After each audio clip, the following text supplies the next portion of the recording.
श्री गुरुचरित्र कथासार अध्याय 5 श्रीपाद श्रीवल्लभ जन्म। श्री गणेशाय नमः। सिद्धगुरु म्हणाले, नामधारका ऐका। अमरीशासाठी विष्णूंनी ज्याप्रमाणे जगाच्या उद्धाराकरता अवतार घेतले, तसेच दत्तात्रेयांनीही अवतार घेतले आहेत। मत्स्य, कूर्म, वराह, नृसिंह, वामन, परशुराम, राम, कृष्ण, बौद्ध व कल्की असे विष्णूंचे अवतार आहेत। दृष्टांचे पारिपात्य व साधूंचे रक्षण, मानवाची उत्क्रांती व मोक्ष साधनेचा उपदेश अशी विविध कार्य या अवताराची असून, धर्माची उन्नती व अधर्माचा बिमोड करणे हे परमेश्वरी कार्य या अवतारात केले जाते। व्यापार युग जाऊन कलियुग आले। अधर्म व अनाचार सर्वत्र वाढत चालला। ब्राह्मणही आचारहीन झाले।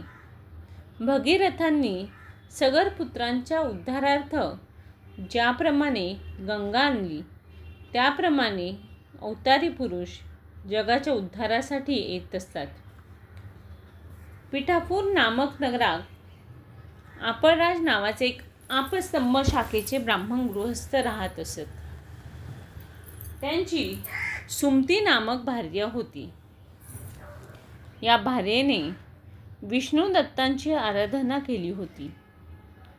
त्या पतिव्रता असून सदाचारी व साधूंचे अभ्यागतांचे स्वागत करण्यास तत्पर असे। त्यांच्या दारी एक दिवस अचानक भगवान दत्तात्रेय आले। अमावस्येचा दिवस होता। श्राद्ध होते। श्राद्धाचे ब्राह्मण जेवायचे होते, पण त्यासाठी अतिथींना थांबायला न लावता सुमतींनी त्यांना भिक्षा घातली। तेव्हा भिक्षू वेशातील दत्तांनी 3 मुखे व 6 हात अशा दत्त स्वरूपात सुमतींना दर्शन दिले आणि म्हटले, हे जननी, हे माते, अतिथींचे स्वागत करण्याचा तुमचा धर्म तुम्ही उत्तम प्रकारे पाळलात। आम्ही प्रसन्न झालो आहोत। तुम्हाला काय हवे ते मागा। त्यावेळी सुमतींनी दत्तात्रेय प्रसन्न झाले याचा परमानंद वाटून मनोभावे त्यांची मधुर व नम्र शब्दात स्तुती केली आणि त्या म्हणाल्या, हे देवा, तुम्हीच त्रयमूर्ती आहात। अनेक भक्तांची मनोकामना तुम्ही जशी पूर्ण केलीत, त्याप्रमाणे माझी इच्छा पूर्ण करणारे तुम्हीच समर्थ आहात। तुम्ही मला माता, जननी म्हणून संबोधलेत, तेव्हा तेच खरे हो। मला अनेक पुत्र झाले, पण कोणीही जगले नाहीत। जे जगले त्यात एकाला नेत्र नाहीत, दुसऱ्याला पायच नाहीत। असे पुत्र असून मला काय उपयोग। पुत्र तुमच्यासारखे ज्ञानी परमपुरुष, जगताला वंद्य, देवसदृश्य असा व्हावे, हीच माझी इच्छा आहे। तिची प्रार्थना ऐकून पुढील धर्मकार्याचे स्मरण होऊन दत्त प्रसन्न मनाने त्यांना म्हणाले, माते, तुम्हाला पुत्र नक्की होईल। तो असा होईल की महातपस्वी होऊन तुमच्या वंशाचा उद्धार करेल। या कलियुगात त्या पुत्राची महान कीर्ती होईल। मात्र तुम्ही त्याचे वचन पाळा, त्यांचा शब्द मोडू नका, नाहीतर ते तुमच्याजवळ राहणार नाहीत। ते वरदान ऐकून सुमतींना फारच आनंद व विस्मय वाटला। त्यांनी दत्तात्रेयांना मनोभावे नमस्कार केला आणि दत्त अंतर्धान पावले। सुमती चकित झाल्या। आनंदाने त्यांनी आपल्या पतीला हे सर्व सांगितले। माध्यान्हकाळी कोणी अतिथी आल्यास त्याला भिक्षा घालण्यास चुकू नका असेही दत्तात्रेयांनी सांगितले होते. तसेच माहूर, करवीर, पांचालेश्वर या ठिकाणी दत्तांचा निवास असतो आणि जो कोणी दुपारी भिक्षा मागवायस येईल त्याला दत्तगुरू समजून भिक्षा घालावी असे त्यांनी सांगितले होते. श्राद्धाचे ब्राह्मण जेवण्यापूर्वी आपण अतिथीला भिक्षा घातली यात काही चुकले का असे त्यांनी पतीला विचारले. तेव्हा पती म्हणाले, तुम्ही योग्य तेच केलेत. माझे पितर एकाच भिक्षेने तृप्त झाले, कारण दत्तरूपी विष्णू साक्षात आले होते. पुढे असे झाले की 9 महिन्यांनी सुमती प्रसूत होऊन त्यांना पुत्र झाला. विप्रांनी त्याचे जातक वर्तवले. हे मोठे तपस्वी होतील, जगाला दीक्षा देणारे जगद्गुरू होतील. तेव्हाच हे दत्तात्रयांचे अवतार आहेत म्हणून त्या पुत्राचे नाव श्रीपाद असे ठेवले. ते पुत्र अत्यंत तेजस्वी होते. ते 7 वर्षाचे झाले तेव्हा पित्याने त्याचे उपनयन केले. त्यांना तत्काळ 4ही वेद घडाघड म्हणता येऊ लागले.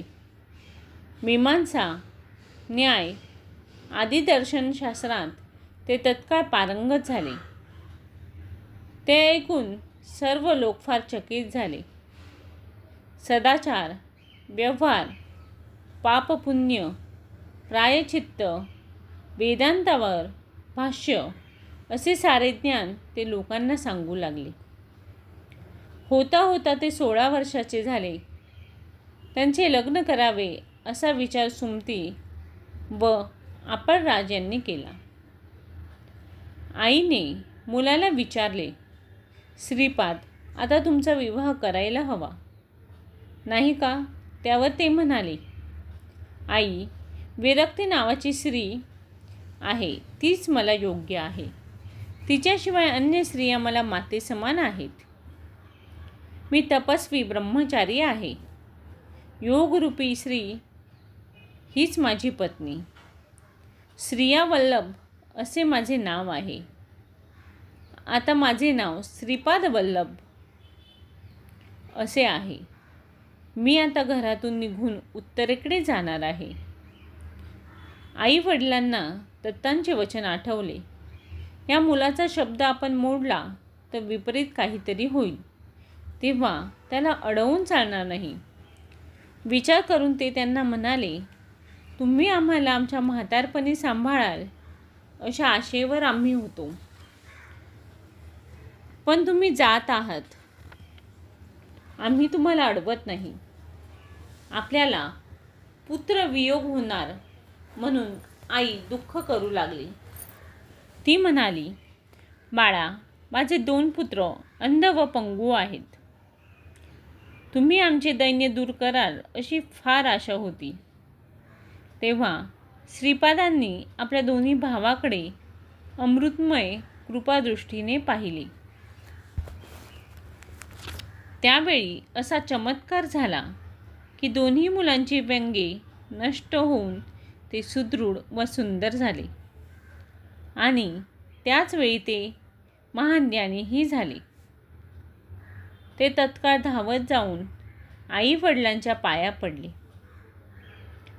खरोखर परिस्पर्शाने लोखंडाचे सोने व्हावे तसे त्या भावांचे जीवन धन्य झाले.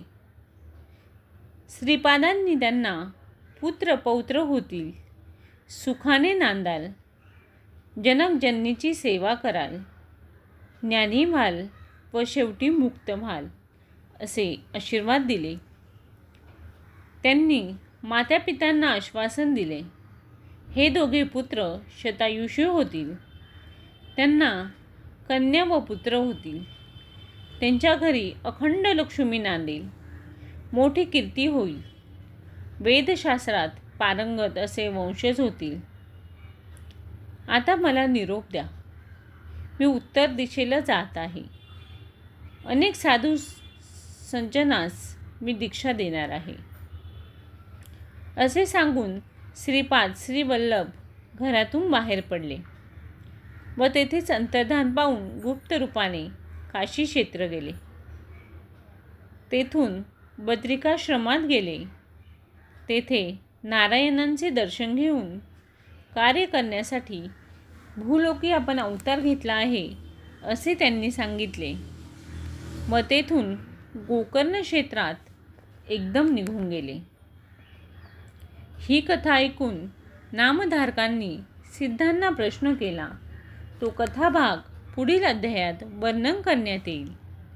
5वा अध्याय समाप्त. धन्यवाद. व्हिडिओ आवडल्यास लाईक करा, सबस्क्राईब करा.